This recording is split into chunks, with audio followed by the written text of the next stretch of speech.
behalf of the Work Better Now team, I'd like to welcome everybody to Working Better Now, a series on workbetternow.com featuring a Q&A with a successful business leader. And today I'm really pumped to be joined by Ralph Marucci, CEO and co-founder of HYDR8. Ralph, thanks so much for joining us. Thanks for having me, Rob. Always a pleasure to talk to you, my friend. Yeah, just for the audience's knowledge, Ralph and I are in a business organization together, known each other for, I don't know, 4 or 5 years or so. And when I first met Ralph, I thought I was really impressed with his entrepreneurship, as well as very interested in his product. So I'm really excited for this discussion today. Ralph, let's start off with, tell us a little bit about HYDR8, what the company does. Yeah, so co-founded HYDR8 with my business partner about 7 years ago. Him and I had some experience in the water industry prior to that. He and I are also best friends since college, so we got like a nice brotherly, combination. He also is the blue collar end, and I'm the white collar end. So we're good partners in the fact that we kind of don't touch what each other does, and so we complement. And so HYDR8 is comprised of that. It's the front end is representing the company and demonstrating to the world our capabilities to take any potable water source and transform that water into the absolute cleanest and healthiest source of drinking water, irrespective of where it comes from, irrespective of whatever properties were in it prior. We work off of the end of the pipe, and these systems are known as point of use systems, where at the point of use, water is filtrated and purified. So this removes the need for single-use plastic or heavy 5-gallon jugs. It also eliminates really obsolete filtration devices that don't do much for water quality or anything at all, for that matter. And so our water devices range from just hot and cold all the way to specialty items that can remove cans and plastic. As far as soda is concerned, we do sparkling water, flavored, ice, commercial size ice machines, all the way down to smaller ones. And that's on the water side. We've since expanded into coffee. We have a bean to cup setup, delivering the absolute freshest beans from a local roaster here in the 5 boroughs. And all of this is done sustainably. We even now cover the entire pantry. Recently just launched the zero waste pantry, which is trademarked and patent pending, to deliver zero waste to landfill. And I can get into more details about that, but just very high level. We are all about sustainability and wellness for all. That is our mantra. And we back that up with a service to match. Awesome. Awesome. And you tell us a little bit about who your clients are so we can envision kind of what the company looks like. Our client side? Yeah, tell us a little bit about who your clients are. So our clients really are a very diverse group. We obviously supply 2 of the most heavily commoditized products in the world, and our goal is to decommoditize those products. But we do supply water and coffee to everywhere there are employees, which range from huge Fortune 500 companies. I can go down the list: FedEx, United Airlines, giant hospital systems like Inglewood and VA, down to mom and pops that nobody's ever heard of before: 2, 3, 4-person law firms, medical facilities. I have a special affinity for schools. I have 3 children of my own, and it's part of my personal goal to see to it that every child has access to absolutely pristine water throughout the day. It helps them function, which is pretty apparent. But I think there's a huge crisis as it relates to lead in schools, and our system, amongst other filters, has one filter dedicated to lead removal. So we are addressing the problem head on for any school that will have us. So really, hospitals, healthcare is huge vertical, and then XYZ Corporation. You can think of warehousing, so on and so forth. Yeah, awesome. So Ralph, tell us a little bit about your background and what led you to creating or co-creating, co-founding HYDR8. Yeah, so I'm born and raised in Brooklyn, New York. Blue collar family. Didn't know where I was really going per se as far as my life's journey. Certainly didn't go to school for hydrology. I went to Brooklyn College, as my father said, go to Brooklyn, you go in there for free. This way you could figure out what you want to be. Lo and behold, I met my wife and my work wife at Brooklyn College. So it turned out to be a great choice. And I had stumbled into the water industry right out of college. A venture capitalist started a water company down on Wall Street known as Watermatic. I looked at it as a summer job. I was interning with the city. I was going to be doing marketing and, part of big events for the city of New York itself. That was where I was interning, and took a right turn because that technology really kind of wowed me. I was like, wow, we can replace bottled water. This is back in 2007 before Go Green was even a fad. I felt like we were kind of first to market in this regard, and it's obviously a multi-billion-dollar industry. And so I did very well selling the product at first. I ended up recruiting a bunch of my friends, including my current partner, who also went to Brooklyn College, like I said. And he and I, along with a few others, actually broke off that venture capitalist, started our own brand called Skywater. So I was an entrepreneur at 22 years old, not really knowing a lot about being a business owner, of course, but was with a group of friends that I trusted. I ran that company with them for 6 years. And after about 6 years, they started to take a turn in a different direction, let's just say unethically, and that's not me. My background is, first and foremost faith-based, and I believe in doing an honest job for people. And I think that in a good industry like water, it's not something you should take a curveball in doing, and it should be straight up. So I ended up leaving water altogether and went to what I consider to be the major leagues of sales, which was medical devices. I worked for Johnson & Johnson subsidiary. We had exclusivity in New York to sell their orthopedic line. And I learned so much doing that for 5 years. Without getting into that, the bottom line is my learning and even my dollars went up as a result of that experience. And what led me back into water, I can tell you my business partner still worked for the original company and was like, hey, we should do this. And I'm like, no way, I'm not going back into water. I've been there, done that. It's not going to happen. But when he showed me the market, it was still 85 to 87% plastic. And that, obviously we can make an impact. And I was interested in having equity and doing it my way. At 31 years old, I had a newborn at the time, about 1.5. It was a little risky, but gratefully I have a very supportive wife and supportive system around me that, kind of said, no, you know what, you should try to enterprise and do this. You could do it right. And so anyway, after much ado, we enterprised in the end of 2016, and Hydrate was born. Today we have 33 people, 2,500 customers, and I couldn't be happier for making that decision. Awesome. So, Ralph, you started to talk a little bit about some of the problems with water, right? And Yes. I think most people today understand, plastic, really bad. Water, bottled water is really bad for the environment. But the actual water itself, and when you and I first met, you remember when you started to tell me what you do, my eyes lit up because I was like, somebody finally understands.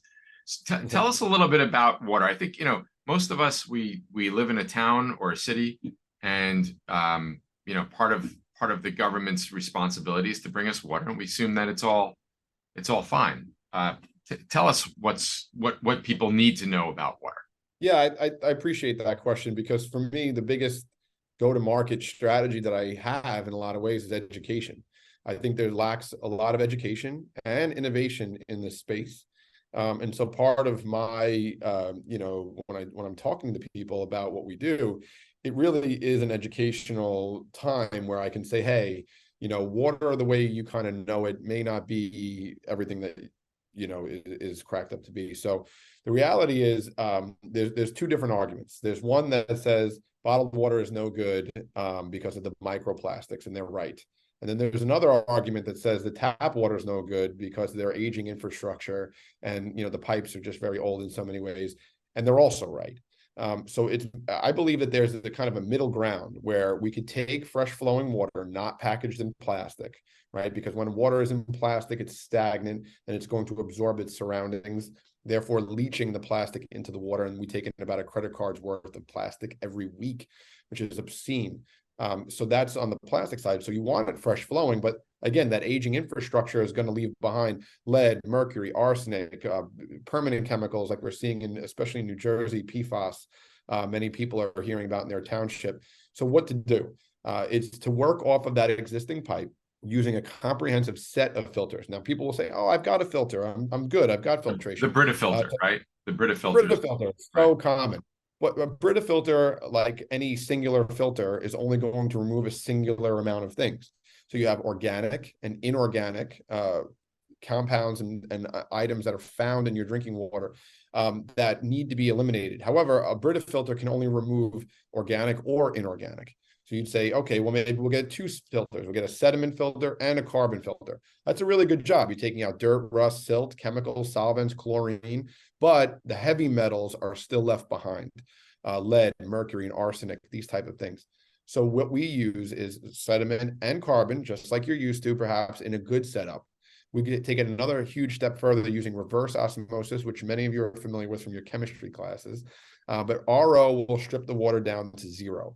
Now, is zero water good for you? I say no, because you need electrolytes, you need minerals in the water so that your body is absorbing these minerals and absorbing the water. So it's not just running through you. Water, fun fact, will strip your body of minerals if it has no minerals in it. It's actually seeking them out.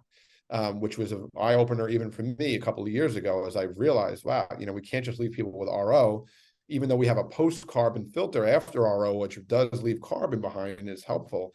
We need to go another step further. So we use a boost filter, as we call it, which I'll add calcium, potassium, magnesium, and sodium to the drinking water, additionally raising the pH of the drinking water to around 8.5 to 9.5, making it alkaline. Which also has a ton of health components to it that we can talk about.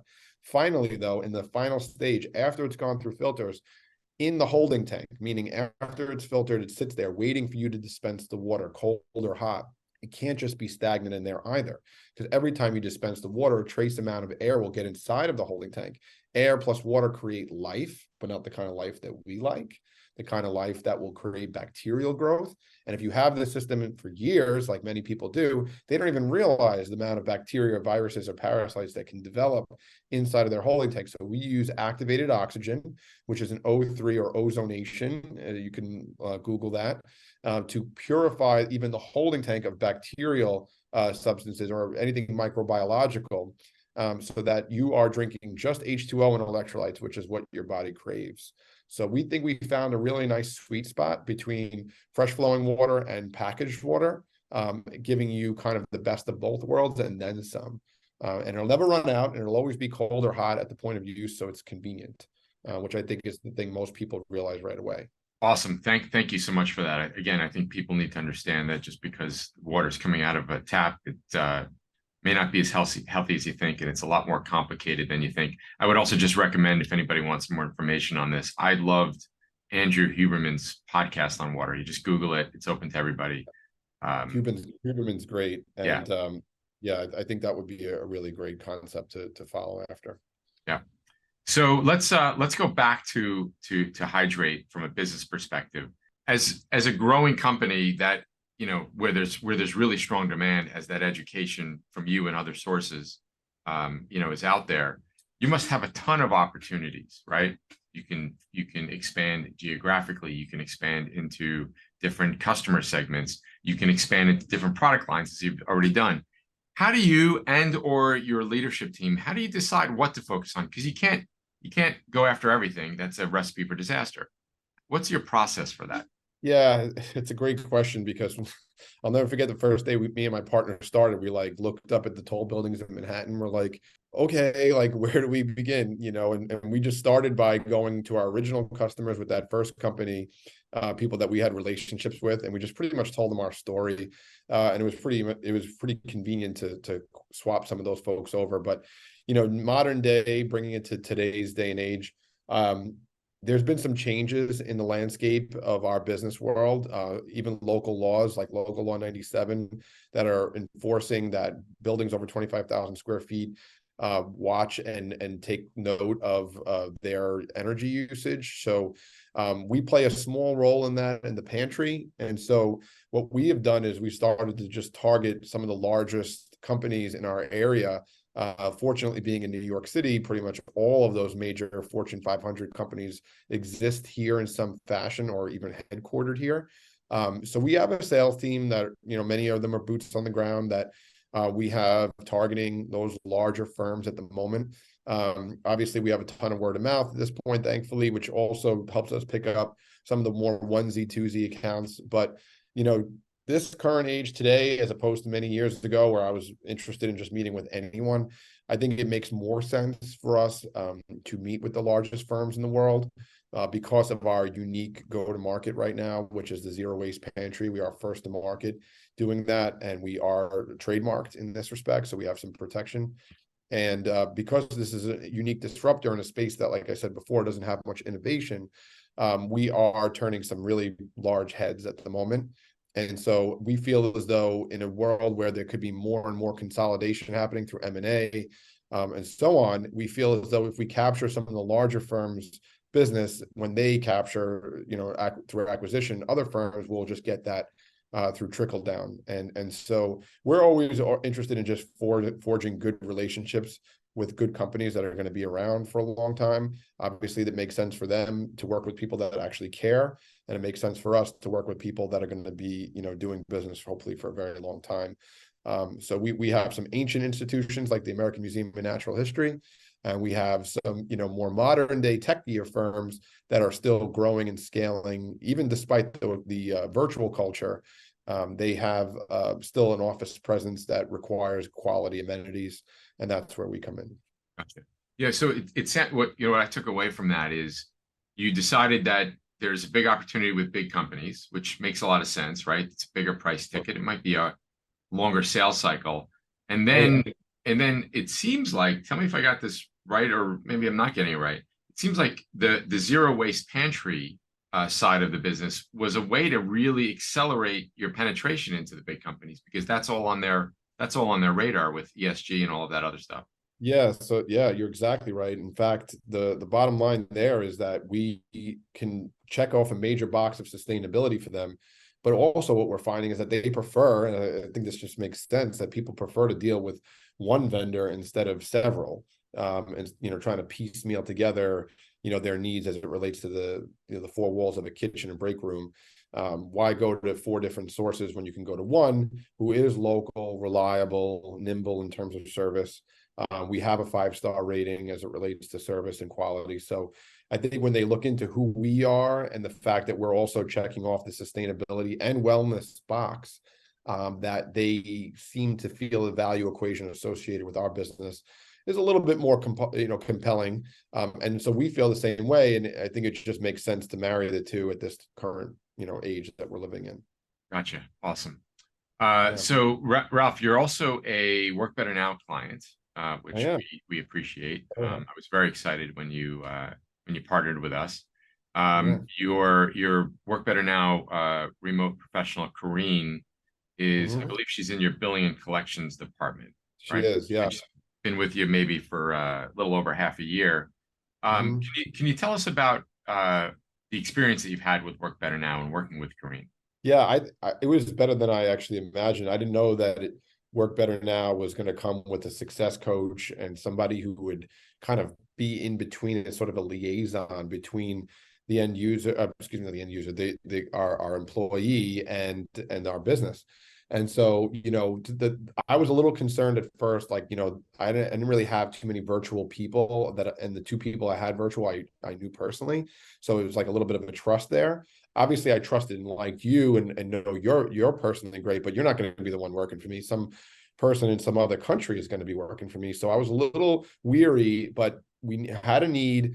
It was a specialty need. When I found out that this was more than just like a virtual assistant, that these folks can do a number of different jobs that we needed. We figured we'd give it a try.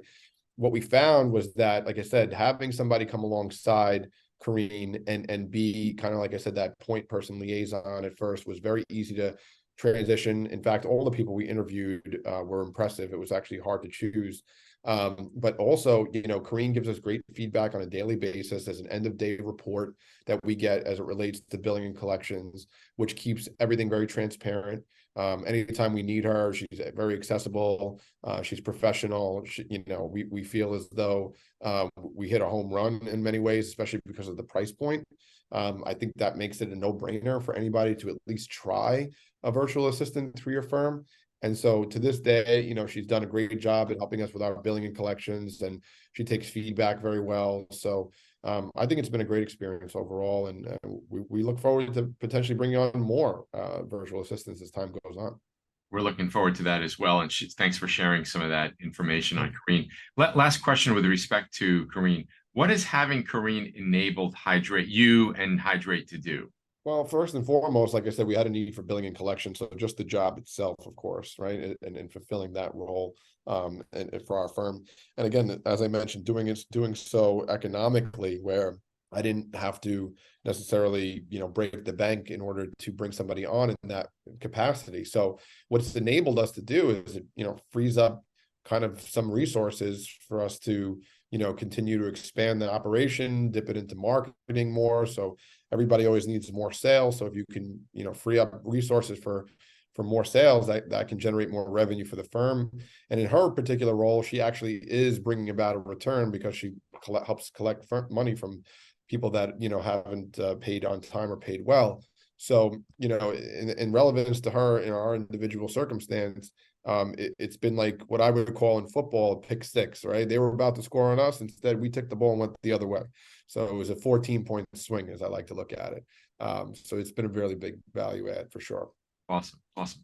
Ralph, what do you like to do when you're not working? Watch football. No, I do love to spend time with my family. I have 3 little boys, all of them under 10. I'm down to a 2-year-old. So they take up a lot of my free time, and thankfully it's a joyous job even when they're crazy. So I'm with them quite a bit. You know, I am involved volunteering within my community. I help and serve on some local nonprofits in my area, my church included. I also love to work out. I play ice hockey still when I have a free night at some point ever, and I'm not exhausted. It's not that common, but it keeps me feeling young. So yeah, I'm a sports enthusiast and love to serve and help within my family and community, and it's pretty much all the time I have left in the day. That'll do it for the week. Oh Awesome. yeah. Ralph, where can people find out more about Hydrate and yourself? Yeah, I mean, you can always go to our website, which is Hydrate, that's spelled phonetically, HYDR, the number 8, .us, hydrate.us. And, you know, there's a lot about the zero waste pantry on there. You know, we have various catalogs now that kind of shown, you know, the many capabilities that we offer. So I would recommend just going to the site, kind of taking a virtual tour. That way, we also provide a free trial. So if anybody's like interested in what we do, not sure how good is the water really, how great is, you know, we allow you to try it for free. We feel it's a tangible item, not like an insurance quote where I could just show you a piece of paper and say, here it is. We think it's fair to taste, touch, and feel, so to speak, and earn the right to be a trusted vendor that way. So go on the website, take a look at the product, see what works for you, give us a call. We'll help consult you on what works, and you know, happily come out there usually within 24 hours and physically give you a trial. So yeah, that's a good way to get it going. And I'm not only a friend of Ralph's, but also a client, as is my wife's. And I know she said that people were eager now to come back to the office with the water and the coffee machines that you guys put in at her company. So thank you again for that. And I just want to add to that 1 second, because during COVID especially was a tricky time for everybody in general, of course, tricky being a very loose word, but the reality is we've gotten calls from property managers bringing up exactly what your wife just said, which is, how can we get people to come back to our office? Can we get better amenities in there? And so this can be, if you're looking to try to attract people back to the office more full-time, or, you know, even in a hybrid capacity, adding a great bean to cup service or you know, top quality water where they can't get that at home could be just one of those compelling reasons.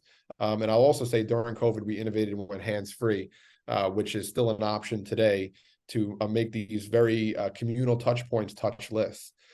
So if that's of interest, that can even be a physical attractor too. So yeah, we definitely appreciate that, and appreciate your wife for helping us grow and expand. And I am also a customer of yours and hers. I have plenty of good clothes now for my little boys, thanks to Bomb Point. So appreciate the Levin family without a doubt. Awesome. Ralph, thanks so much for joining us today and Cool. sharing your Thanks for having me. insights. And thanks to our audience and our community for watching. And we'll see everybody soon. Yeah, thank you, Rob.